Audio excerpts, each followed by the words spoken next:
ஜனநாயகனுக்கு எழுந்திருக்கக்கூடிய சிக்கலுக்கு யார் காரணம்? அது சட்டப்பூர்வமாக நாங்கள் என்ன செயல்படணுமோ அதன் அடிப்படையில் செயல்படுறோம் அப்படிங்கிறது தணிக்கை வாரியத்தினுடைய இன்றைய நீதிமன்ற வாதம்.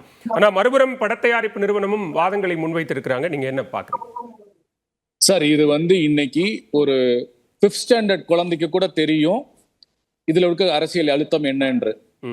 இன்னைக்கு எங்க அண்ணா தளபதி விஜய் அவர்கள் சினிமா துறையை விட்டுட்டு இப்போ பொது வாழ்க்கைக்கு அரசியல் கட்சி ஆரம்பிச்சு மக்களுக்கு நல்ல செய்ய வரும் பொழுது மிகப்பெரிய ஒரு வரவேற்பு, மிகப்பெரிய ஒரு புரட்சி இருக்கும் பொழுது அவர் எந்தெந்த வகையிலெல்லாம் அவரை தடுப்பதோ, அவருக்கு பிரஷர் கொடுப்பதோ, அழுத்தம் கொடுப்பதோ, அவரை பயமுறுத்துவதோ, அச்சுறுத்துவதோ, எல்லா விதமான செயல்களும் எல்லா விதமான வழிகளிலிருந்து அனுப்புவாங்க.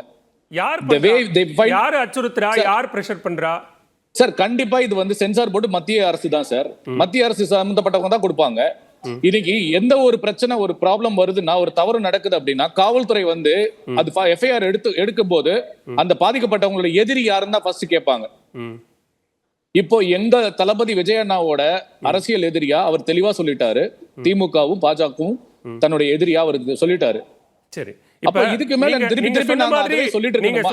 கொள்கை எதிரி பாஜக, அரசியல் எதிரி திமுக அப்படின்னா இந்த விவகாரத்தில் ஜனநாயகனுக்கு அழுத்தம் கொடுப்பது கொள்கை எதிரியான பாஜக தான் அப்படிங்கறத ஏன் யாரும் இன்னும் வெளிப்படையா சொல்லல அப்படிங்கறது தான் செந்தில்வேலும் திரு சுகுணா திவாகரும் கேக்குறாங்க. சார் அதுதான் சார் சொல்றேன்.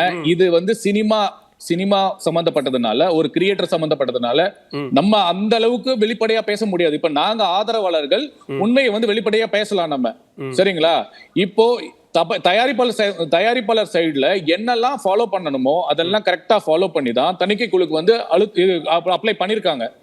யூஏ கொடுத்ததுக்கு அப்புறமும் இவங்க பத்திரிகையாளர் திவாகரன் சொன்ன மாதிரி பெரும்பான்மையானவங்க ஒத்துக்கிட்டதுக்கு அப்புறம் யாரோ ஒருத்தர் மட்டுமே சொல்லி மறுபரிசீலனைக்கு சொல்லும் போதே இது தெரியும் சார்.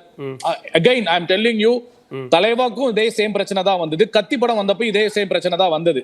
ஈவன் ரஜினிகாந்த் சார் கூட ஒரு டயலாக்குக்காக ஒரு மிகப்பெரிய பிரச்சனை கொடுத்து அந்த படத்தை ரிலீஸ் பண்ண கூடாது அப்படின்னு சொன்னவங்க தான் இன்னைக்கு இருக்க அரசியல்வாதிகள். முன்னாடி இருந்த ஆட்சி செய்த அரசியல்வாதிகளும் அப்படித்தான்.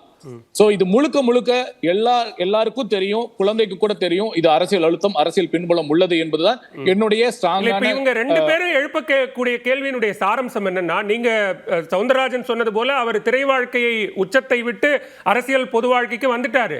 இப்ப கடைசி திரைப்படம், இந்த திரைப்படத்துக்கு இப்படி ஒரு சிக்கல் எழும்போதாவது அவர் தன்னுடைய கொள்கை எதிரிய பலமா எதிர்த்தாருன்னா அது அவருடைய அரசியல் வாழ்க்கைக்கும் பயன்படும் இல்லையா? அது ஒரு அரசியல் லாபமாகவும் மாறும் இல்லையா? அதையே எதிர்க்கிறதுல என்ன தயக்கம்னு கேக்குறாங்க. அதுக்கு தான் சார் சொல்றேன், இது வியாபாரம் சம்பந்தப்பட்டது, அரசியல் சம்பந்தப்பட்டது கிடையாது.